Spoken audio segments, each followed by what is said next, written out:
तो कैसे हैं आप लोग। मैं लाइव फिर से आया हूँ ताकि एक डिस्कशन करना था, एक बातों पे हमको चर्चा करनी थी। अक्सर ये एक ही कोचिंग वाले का नहीं, जैसे कि हमारा इंस्टीट्यूट चलता है तो ये सिर्फ हमारा ही मसला नहीं है, बहुत सारे कोचिंग वाले का ये मसला होता है कि अक्सर बहुत से ऐसे गार्जियन अपने बच्चों का एडमिशन कराते हैं हम लोगों के पास। वो कहते हैं कि हमारा दिक्कत है, परेशानी है। तो फीस वगैरह का जो मामला आता है कि सर 2 महीने, 4 महीने, 6 महीने, 8 महीने, 1 साल पढ़ा दीजिए, हम सभी फीस बच्चों का एक साथ दे देंगे। तो इसमें क्या होता है कि हम लोग तो हमेशा चाहेंगे, चाहे कोई भी इंस्टीट्यूट वाला हो, कोई भी, तो उनके बारे में तो नहीं पता है, लेकिन हमारे यहाँ तो ये ऐसा हम लोग कभी नहीं कर सकते कि पैसों के कारण बच्चों की पढ़ाई छूट जाए। तो हम लोग ओके कर देते हैं कि ठीक है, आराम से आप अपने बच्चों को पढ़ाइए और जब आपको सहूलियत लगे फ़ीस दे दीजिएगा।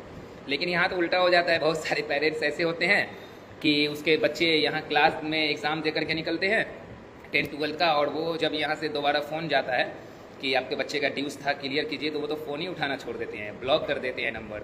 तो ऐसे पेरेंट्स थोड़ा सा कान खोल करके सुन ले। आप जो ये प्रॉब्लम, देखिए भाई, किसी के साथ प्रॉब्लम हो सकती है, हम ये नहीं कहना कि आपके साथ प्रॉब्लम नहीं हुआ हो।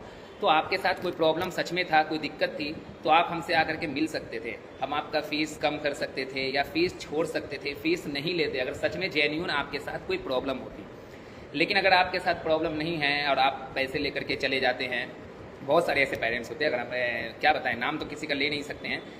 तो अगर सच में दिक्कत था तो उनको इंस्टीट्यूट में आकर के डायरेक्टर से, वहाँ के टीचर से आकर के कांटेक्ट करना चाहिए कि सर ऐसे दिक्कत है, हमारे बच्चे को पढ़ा सकते तो पढ़ा दीजिए। भाई हम लोग बिल्कुल पढ़ा देते अगर आपके साथ दिक्कत है तो। लेकिन जब आपके साथ कोई दिक्कत नहीं होती है, आपके बच्चे पढ़कर निकल जाते हैं, तो आप जो फीस लेकर के भागते हैं, पता है इनसे क्या नुकसान होती है? इससे ये नुकसान होता है कि कोई नीडी बच्चे होते हैं जिसको ज़रूरत होती है हेल्प की, जो सच में मजबूर होते हैं, जिनके पेरेंट्स फाइनेंशियली वीक होते हैं, ऐसे बच्चे जब कहीं भी हमारे यहाँ या कहीं भी दोबारा जब जाते हैं ऐसे मदद के लिए कि सर हमको बढ़ा दीजिए, पैसे हम एक ही बार देंगे या बाद में देंगे, तो उन पर थोड़ा सा ट्रस्ट करना दिक्कत होने लगती है कि अब इस पर विश्वास करे कि नहीं करे। ये भी तो वैसे पेरेंट्स की तरह नहीं होंगे कि पढ़ लेंगे और भाग जाएंगे। तो ऐसे में क्या होता है कि आप एक गलती करके जाते हैं और आपके चक्कर में दूसरे बच्चों के लिए क्या होता है कि वो दरवाज़ा बंद होने लगता है।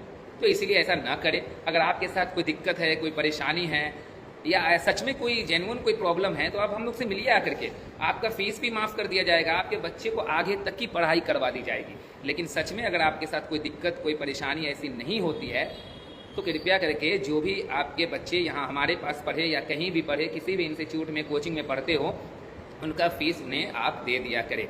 हर टीचर इस मुद्दे पे या किसी तरह से बातें नहीं करते हैं, लेकिन किसी न किसी को तो बात करना पड़ेगा।